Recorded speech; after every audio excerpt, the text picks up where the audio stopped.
Et bonsoir. Quand est-ce qu'on prend des vacances déjà? Bah déjà on l'a pris la semaine dernière. Faut pas le dire, les gens l'avaient pas remarqué. Ah si, moi j'ai reçu des messages sur Twitter. Ils ont pas remarqué. Ça va les gars? Ça va et toi? Oui, bonjour Manuel. Bonjour. Bon, il est trop content de te voir, Manuel. Hein. De fou hein. J'adore ton pull. Merci. Ah J'ai oui, mis magnifique. un pull moche de Noël C'est vrai Microsoft. qu'il a un pull Windows, il nous dit que c'est un pull moche de Noël, mais il le porte toute l'année, hein, donc C'est ça. c'est pas tout à fait le principe, mais on va dire ça. J'ai vu le documentaire Netflix sur Robbie Williams, le chanteur pas l'acteur, qui serait Robin, mais je préfère le préciser parce qu'à chaque fois que je parle de ce documentaire Netflix, tout le monde me dit « Ah, l'acteur qui est mort ?» Non. C'est impossible. Bah, change de personne Est-ce à que qui tu t'en parles parle. qu'à des monégasques? Ah, c'est peut-être ça, putain. Même vanne. Elle était bien, 10 sur 10.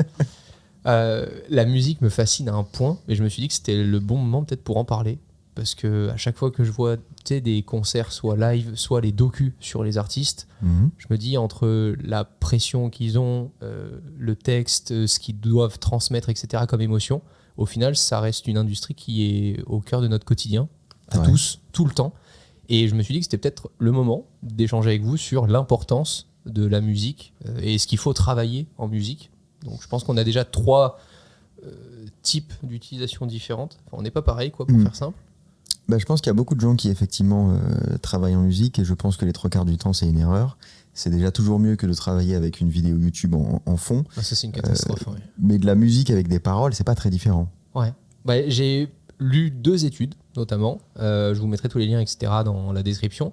Et il y a pas mal de choses à dire sur les styles de musique, sur qu'est-ce qu'on écoute comme musique et quand. Ouais. Ça sera pas du tout la même musique quand tu fais du sport que quand tu veux te concentrer. Même pour des tâches mécaniques ou des tâches créatives, il y a des styles de musique qui sont conseillés. Donc c'est ce dont je voulais parler. Mais avant ça, c'est quoi la musique pour vous? Et vous en écoutez tout le temps ou pas? Est-ce que vous avez des moments où vous appréciez la musique seule, ou est-ce qu'à chaque fois que vous écoutez de la musique, vous faites d'autres choses en même temps?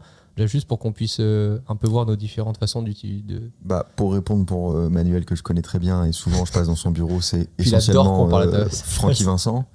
Oui, bien sûr. À peu près du soir au matin, vous passez devant son bureau, il Je vais écoute te le donner, oui. quasiment que ça. Donc voilà, moi il m'a dit que ça le motivait, j'ai jamais compris pourquoi. Moi ça dépend. Il y a des moments où j'écoute de la musique parce que j'ai besoin de me motiver, j'ai besoin de commencer ma journée, où je fais une espèce de reset mental. Et j'ai découvert d'ailleurs avec pas le Spotify Wrapped, mais la version Apple Music, que l'artiste que j'ai le plus écouté cette année, c'est Jul. Ah ouais? Parce que je mets Moi Jul. aussi. C'est vrai? Ouais. Oh mon frérot. Avec Francky Vincent, Non. le feat. Parce qu'en fait, dès que j'ai besoin de me motiver, je mets Jul les indispensables. Et je trouve que ce mec dégage une énergie et une force de travail aussi, parce que j'ai lu pas mal d'interviews de lui et j'ai vu à quel point c'était une machine de guerre et une brute de travail. Et du coup, c'est vrai que mettre ses albums, ça me booste pas mal. Mais à ce moment-là, je suis pas en concentration. Je suis simplement en motivation. Dès que je dois me concentrer... Pour ta compta, quoi. Non, Non, bah ça c'est un truc qui n'existe pas chez Léo. même pas, non. non, même pas, ça ressemble à la mort. Non, mais juste pour me motiver. Et par contre, dès que je me concentre, j'utilise une application qui s'appelle Endel, qui est de la musique beaucoup plus... que j'oublie beaucoup plus facilement, qui est vraiment un truc de fond qui est fait pour la concentration. Et t'es pas payé pour le dire. Et je suis même pas payé pour le dire. Donc tu payes aujourd'hui une app. Ouais, c'est Ok. un abonnement, et tous les gens à qui je l'ai conseillé et qui ont fini par le prendre sont hyper refaits d'avoir testé ce truc, parce que t'as des playlists pour te concentrer, t'en as pour dormir, t'en as pour t'énergiser, etc. Enfin, il y a beaucoup de trucs, c'est backé par pas mal de science, et franchement, c'est hyper efficace. Bah, pour l'avoir testé et pour avoir toujours mon abonnement, je l'utilise plus. Bah, mais Ça me... Bah, Quand du tu coup, l'as ça fait, vaut c'était pas le coup efficace. d'avoir ton abonnement. Bref, ouais, je trouvais ça bien, mais finalement, chercher des musiques plus calmes, etc., même sur YouTube directement, c'est un truc que j'ai fait. Et j'ai pas vu de différence avec l'IA derrière un peu Handle, qui, en fonction des moods, etc., peut te permettre d'écouter différents... Ah ouais, je suis pas d'accord, pour moi c'est différent déjà dans l'intention, parce que Endel, tu lances juste une application. Ok. YouTube, faut aller chercher ta playlist et tout machin. Je le fais parfois, hein, mais pour moi c'est pas la même chose. Donc Léo, t'expliquais un peu que toi tu bosses avec de la musique en fonction de ce que tu fais, tu mets des paroles ou pas. Ouais. Toi Manuel, tu bosses beaucoup avec de la musique? Quasiment jamais. C'est vrai que t'es un silencieux, toi. Ah ouais? Non. Pourtant, dans ton bureau, de temps en temps, t'as quand même pas mal de musique. C'est quand je fais des tâches qui ne nécessitent pas beaucoup de concentration. De l'ASMR souvent, Manuel. Des gens qui mangent. Des bruits de bouche. Pas du tout. Non, moi j'aime pas trop la musique pour travailler. Ok. Quand je dis travailler, c'est vraiment des tâches qui nécessitent de la concentration. Tu lis, tu rédiges. J'aime bien Ok. qu'il n'y ait pas de bruit. Ok. Donc là, je mets pas de musique. Et s'il y a de la musique dans mon bureau, c'est parce que je fais des calls avec des gens qui disent des choses qui m'intéressent assez peu, donc ça me permet d'écouter ma musique. Ou il y a des gens en face de moi qui me parlent de trucs, mais je mets une musique en fond parce que quand ils me parlent de trucs pas très intéressants, je me concentre plus sur la musique. Ok. Et après, quand je veux écouter de la musique, j'écoute de la musique. Mais je fais pas autre chose. Moi, j'arrive pas le silence. J'ai l'impression que quand c'est silencieux, il y a plein de bruit. Ah. Oui, c'est un problème, ça. C'est peut-être les bruits dans ma tête. Oui. Ça, Non, mais vous êtes plusieurs. pour moi, il n'y a rien de mieux que mettre mes écouteurs et j'entends que ma musique et rien d'autre. Il n'y a pas un bruit parasite, un truc qui tombe l'étage du dessus, etc., qui va venir me sortir de ma bulle. Ah, même dans ton bureau, tu mets tes écouteurs. Non, je mets le studio display à fond, Ok. mais j'entends rien. Ok. Bon, là, on commence déjà à se parler de mood et on en avait déjà parlé en podcast. Globalement, on n'est pas tous les trois pour croire au fait d'attendre le bon moment pour faire quelque chose. On croit que le bon moment se provoque et je pense que la musique peut nous aider pour ça. Quand tu fais du sport ou quand tu veux travailler, tu ne mets pas toujours la même musique. Est-ce que vous, la musique vous aide à créer justement ce moment dont vous avez besoin en fonction des tâches pour créer cette envie de faire? 100% parce que je mets toujours la même musique. Ah ouais? Donc Ok. ton cerveau, il interprète forcément, quand il y a ce stimuli-là, ok, c'est le moment de réfléchir, c'est le moment de se concentrer. Donc évidemment que si tu as créé cette habitude-là, ça va t'aider à rentrer dans le momentum. Je connais ta musique pour l'apéro. C'est quoi? Jaune. Ça fait Putain, c'est vrai, ça fait date. très longtemps que je n'ai pas écouté Bon, ça. pop, pop, pop, Mais pop. c'est vrai qu'il faut aussi des stimuli pour l'apéro. À hein. mon On avis, dit dans jamais ton assez. classement, Vous ça voulez pas arrive qu'on fasse un assez haut. épisode là-dessus plutôt? De Ah. quoi Notre top des musiques pour l'apéro? Alors, ouais. Non? ouais. Ça va aller vite. Dès les premiers stades de la vie, la musique joue un rôle essentiel dans le développement humain. On sait que les nourrissons réagissent positivement à la musique et des études ont montré que l'exposition à la musique dès le plus jeune âge peut améliorer les capacités cognitives, notamment l'acquisition du langage, la mémoire et la capacité à résoudre des problèmes. En outre, l'apprentissage d'un instrument de musique a été associé à l'amélioration des compétences spatio-temporelles, des capacités mathématiques et de la créativité. En nourrissant ces compétences cognitives, la musique contribue à un avenir durable en favorisant une société bien équilibrée et innovante.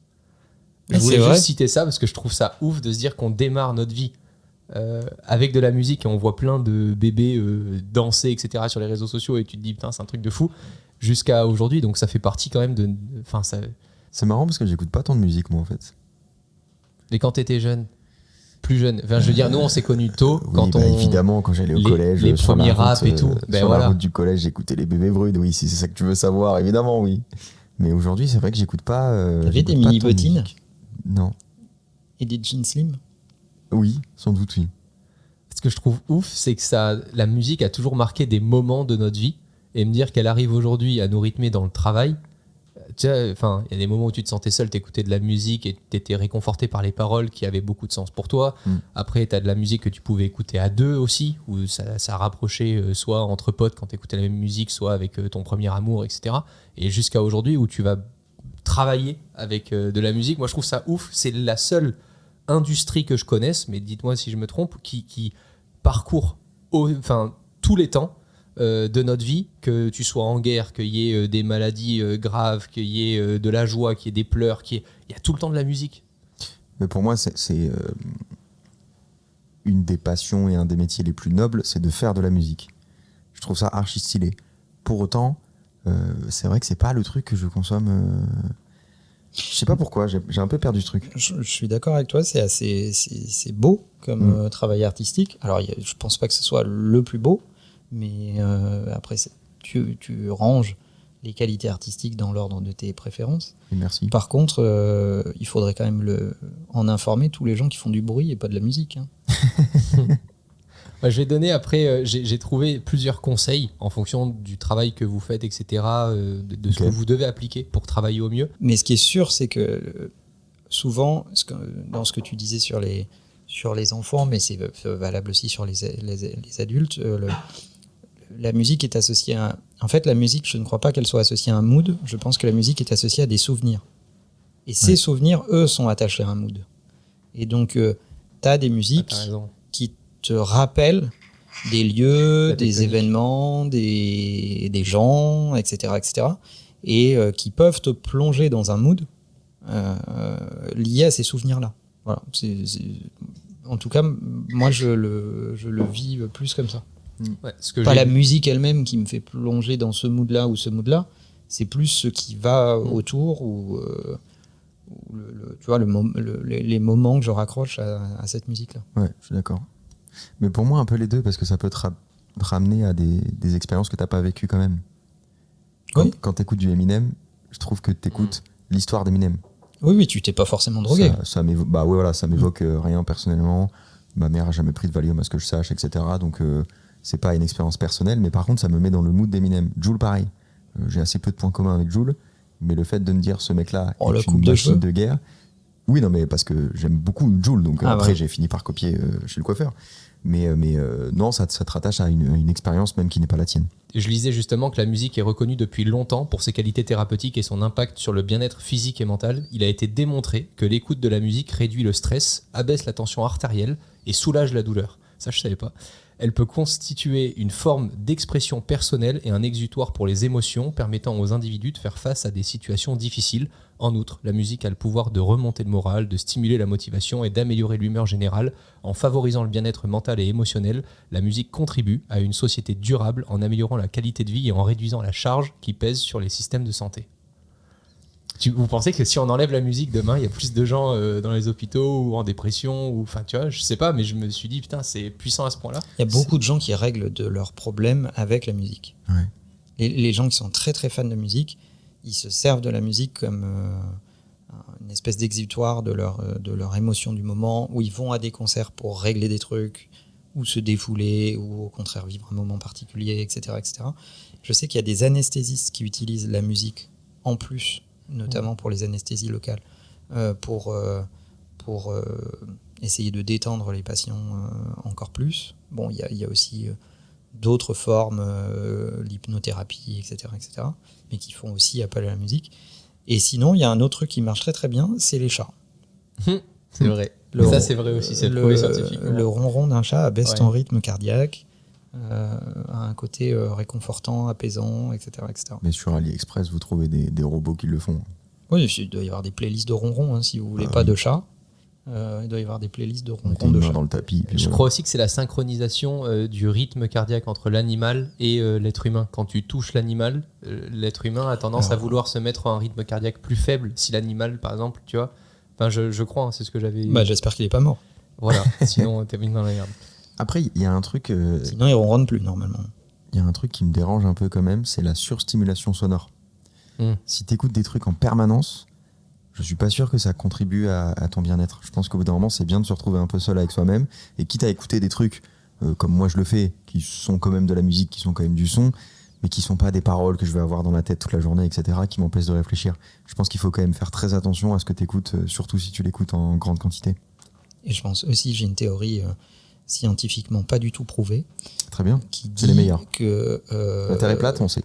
Aussi, mais parce que ça me fait beaucoup rire, mais qui tente à démontrer que les gens qui écoutent énormément de musique non-stop, tout le temps, etc., sont des gens qui ne veulent surtout pas se faire face. C'est souvent les mêmes personnes qui veulent toujours voir des gens, passer Toujours. leur soirée avec des gens, jamais être seul. Ouais. Ça, j'en suis, mais moi, intimement persuadé. C'est-à-dire que ça n'a rien d'accusateur, hein, c'est juste un fait. C'est-à-dire que c'est des gens qui ont terriblement peur d'être face à eux-mêmes et donc, du coup, qui s'occupent. Donc, soit ils s'occupent socialement, soit ils s'occupent acoustiquement. Voilà, mais en tout cas, ils comblent une espèce de vide qui leur fait peur. Je suis scientifique et j'approuve ta théorie. Ah ben parfait, merci monsieur. Avec grand plaisir. On va gagner des sous. Félicitations. Et à l'inverse, est-ce que, parce qu'à l'époque, quand on avait les vinyles, etc., on choisissait vraiment un son, on allait l'installer, et puis on s'installait dans un canapé et on écoutait réellement la musique, on faisait rien d'autre. Je rappelle que Aujourd'hui, tu n'as pas connu cette époque. non, mais j'en parle. Oui, d'accord. Moi, j'ai connu l'époque où t'es en train de faire un SMS ou en train de jouer à un jeu sur ton téléphone en même temps que d'écouter de la musique. Est-ce qu'aujourd'hui, ça vous arrive encore de vous dire, là, j'ai vraiment envie d'écouter un son, je mets le son et je ne fais rien d'autre que d'écouter le son? Alors déjà oui, quand Nekfeu sort un album, quand un artiste que j'aime beaucoup sort un album. Genre là, prochainement, par exemple, avec Nek. Je me mets. On sait pas. On sait pas. On espère bien fort, c'est pour ça que j'en parle à haute voix, pour qu'on ait les ondes positives. Je me mets dans le noir avec mes AirPods Max sur la tête et je fais rien d'autre. Maintenant, je suis pas d'accord parce qu'on a quand même vécu cette époque, même si c'était pas du vinyle. Je me souviens quand j'avais mon petit iPod Nano que je pouvais rien faire en même temps, hein, donc j'écoutais la musique. Et en plus, j'avais pas beaucoup de sons, donc crois-moi, je les écoutais très bien. Moi, j'ai déjà répondu à cette question. C'est-à-dire, quand je veux écouter de la musique, j'écoute de la musique. Donc, je fais rien d'autre. Toi, tu mixes beaucoup cuisine et musique. Ah, je pensais que tu m'apprenais qu'il était DJ. DJ, ouais. DJ Diaz. Quand je cuisine, je mets de la musique. Ouais, ça t'aime bien. Ouais, ça c'est trop bien. Ça, j'adore. Alors moi, je mets seul truc, c'est que vous savez pas cuisiner, mais par contre, Manuel, j'ai un Thermomix. Hein. C'est vrai, depuis peu. Donc je suis cuisinier. Tu peux améliorer. C'est comme ça que ça marche. Hein. Mais oui, quand je cuisine, je mets de la musique. Mais franchement, quand j'ai envie d'écouter un artiste ou quand à ce moment-là, j'ai envie d'écouter vraiment un artiste que j'aime beaucoup, je fais rien d'autre que ça. Et si j'enregistre un album, est-ce que tu vas l'écouter en cuisinant ? Je l'écouterai d'abord et après, je déciderai de ce qu'on peut en faire. Ah. Je te reposerai la question dans peu de temps, Manuel. Bah, t'es mon agent, comme quand ça, même. j'en profiterai. Bah oui, j'espère que... T'es censé me soutenir quoi que je fasse. Alors, être agent de quelqu'un implique une forme de lucidité quand même. Très bien, t'as mis fin à mes rêves, je vais pas l'enregistrer cet album. Bon, voilà. Donc, quelques conseils. J'ai investi 10 000 balles pour rien. J'ai réglé un problème avant qu'il naisse. Faut-il travailler avec de la musique ? Voilà quelques conseils que j'ai pu retenir. Pour ne pas être distrait, le choix de la musique est très important. Il ne faut pas que la musique influence beaucoup votre état émotionnel. Dans le sens où si vous voulez être concentré, si vous mettez une musique qui va vous rendre triste ou joyeux, bah déjà c'est que c'est pas la bonne musique. Si vous devez être concentré sur la tâche que vous devez mener. Vous êtes d'accord avec ça ? Il faut trouver un juste milieu entre Alléluia de Jeff Buckley et Fouta Cagoule de Fatal Bazooka. Exactement. D'accord. Là-dessus, vous êtes d'accord ? Ça laisse pas mal de sons. Manuel, RAS aussi, de ton côté ? Ouais, c'est logique ? Oui. Un son qui vous permet de rester concentré doit respecter quelques règles. Avoir un rythme constant et neutre, généralement, alors ça c'est ce que j'avais pu noter, entre 70 BPM et 85 BPM maximum. C'est souvent le rythme qu'a le style musical lo-fi. Je vais y revenir. Tiens, comme par hasard, c'est à peu près ton rythme cardiaque moyen. Exactement. Putain, c'est vrai. J'ai pas fait le rapprochement en plus. Merci, Dr Diaz. Faut peut-être faire en fonction de son rythme cardiaque parce que moi il est à 130. Hein. Je fais bien d'écouter du Joule en fait. Pas de parole, c'est fortement recommandé lorsque vous faites des tâches qui vous demandent de lire et d'écrire. Pour toutes les tâches mécaniques, ce n'est pas déconseillé, au contraire. Ça peut vous mettre dans un mood où vous avez envie de chanter les paroles et du coup, vous faites mieux ce que vous allez faire de façon mécanique. Quoi. Je me suis perdu tout seul, pardon. Non mais bien sûr, si tu essaies de lire et que tu as SCH qui chante en bande organisée, ça fait pas bon ménage, c'est impossible. C'est marrant ce que tu dis. Moi, je ne peux pas lire avec de la musique. C'est impossible. Mais Handel, par exemple, tu peux. Oui, mais sans parole. Non, mais ça, c'est du bruit. Ah, voilà, ok. Oui, mais je le différencie aussi un peu. Donc, tu me mets de la musique et tu me demandes de lire un bouquin que j'aime bien. C'est ou l'un ou l'autre, mais c'est pas les deux. Enfin, si, tu peux le faire, mais tu le feras très mal. Tu vas lire à 2 à l'heure, donc au bout d'un moment, abandonne, fais un choix en fait. Ça s'appelle l'effet Mozart, qui est connu depuis les années 1990 et aujourd'hui considéré comme discutable. Selon cette théorie, la musique de piano influencerait positivement l'imagination spatio-temporelle lors de la résolution de tâches créatives. J'avoue que le piano, c'est stylé. Ouais. Le piano, pour travailler, ça marche très bien. Enfin, en même temps, qu'est-ce qu'il en sait, Mozart, il était sourd. Justement, il y a des études qui réfutent aujourd'hui ce phénomène et montrent même que les tâches créatives sont mieux résolues par les sujets testés lorsqu'il n'y a pas de bruit de fond. Profitez des moments de calme et laissez vos pensées vagabonder sans être dérangées. Donc il y a vraiment 2 écoles là-dessus. Vous avez déjà testé le bruit blanc ? Oui. Moi j'adore mettre les fenêtres, fenêtres ouvertes dans telle ville ou machin, moi qui adore New York par exemple. Ça a à voir avec le bruit blanc. Ah oui, non, toi, t'as raison, bruit blanc. De la pluie et tout. Ouais, t'as raison. Le bruit blanc, c'est genre machine à laver, quoi. Ouais, c'est un peu plus, je sais pas comment dire, pas ventilateur, mais clim, un truc comme ça. C'est une espèce de bruit continu et qui marche étrangement bien pour la concentration. Ouais. Testez ça. C'est pas le truc le plus fun à écouter, hein, c'est vraiment si vous voulez être très concentré, voire même vous endormir. Ça marche assez bien. Il y a des trucs sur YouTube qui existent. Et après, oui, sinon, moi j'aime bien aussi de temps en temps, quand j'utilise pas Handel, écouter des gens marcher sous la pluie. C'est à la fois un peu divertissant de temps en temps parce que vous regardez la télé, vous voyez une ville, un mec marcher dans la forêt ou quoi. Et en même temps, le bruit de la pluie, c'est le truc le plus apaisant qui soit. Alors je vais m'auto-corriger, c'est pas Mozart qui était sourd, c'est Beethoven. Tout à l'heure, je me suis dit, il était pas sourd. Il avait une malformation à l'oreille, mais ça n'a apparemment pas affecté son audition. Quant à moi, j'écoute pas de bruit blanc parce que je trouve ça raciste. D'accord. Yes. Depuis tout à l'heure, on parle beaucoup de musique, mais on parle pas de durée. Est-ce que, justement, en écoutant certains styles de musique, pour que ça vous aide à travailler, vous appliquez aussi une durée dans vos tâches plus longues, créatives par exemple? Léo, toi, quand tu bosses sur une vidéo, est-ce que tu te dis je vais travailler tant de temps avec cette musique ou pas, ou tu... La musique, moi je te dis, quand je bosse vraiment, elle change jamais. Ouais. C'est un truc en boucle qui, je l'ai pas dit, mais Handel, ça évolue aussi en fonction de la lumière, de la température qu'il va faire dans ta ville, etc. Donc c'est un truc qui est continu en fait. Et donc je change jamais la musique. Et après, moi je bosse beaucoup avec la méthode Pomodoro, donc je me fais des créneaux de 25 minutes entrecoupés de pauses de 5 minutes. Ok. Et des pâtes, donc. De quoi? Et des pâtes, donc. Et des pâtes. Pomodoro. Manuel, tu Oui. bosses toi Moi, j'ai déjà répondu à cette question. Quand je travaille, je mets pas de musique. Non, je sais. Mais du coup, est-ce que, pour répondre à la façon dont tu travailles, est-ce que tu appliques des durées en fonction de tes tâches? 10 minutes par jour. Non, c'est-à-dire que je commence au début de ma journée et j'arrête quand j'ai fini. D'accord, génial, merci. Du coup, par contre, j'entends un truc assez Moi similaire. aussi je fais ça, c'est ouf. C'est pas mal, hein? Oui. C'est fou, sauf qu'il commence à 15h la journée et elle finit Moi à aussi je fais 20h. ça, Manuel. Eh ben oui, même méthode. Ah ouais. Donc on travaille autant en fait. Non, mais on va dire que j'ai une bonne capacité de concentration, donc je peux travailler sur des périodes longues en restant concentré. Ne me posez pas la question, vous allez être déçus. Du coup, le bon conseil à donner aussi, c'est de faire... Si Romain, je peux te poser la question, est-ce que tu travailles entre deux écoutes de musique? Quel connard. Non, moi j'aime bien la musique. Pour le coup, je travaille beaucoup. Et il y a un truc que je vous annonce à la fin du podcast. Voilà, là-dessus. Parce que c'est il y qu'il a a ce style de décidé musique. d'arrêter de travailler. C'est ça. Je vais me consacrer pleinement à la musique, je vais devenir rappeur. Non, par contre, l'erreur à pas faire, c'est de mal gérer en fait ses playlists. Il y a un truc qu'on dit depuis tout à l'heure, c'est que ce qui peut nous perturber quand on bosse avec de la musique, c'est le fait que les musiques changent de thème et peuvent du coup nous... On a dit pas de parole. Ouais, mais du coup, Du même coup, dans y a une pas playlist. de- Mais oui, mais tu vois, par exemple, j'écoute beaucoup de musique sur YouTube.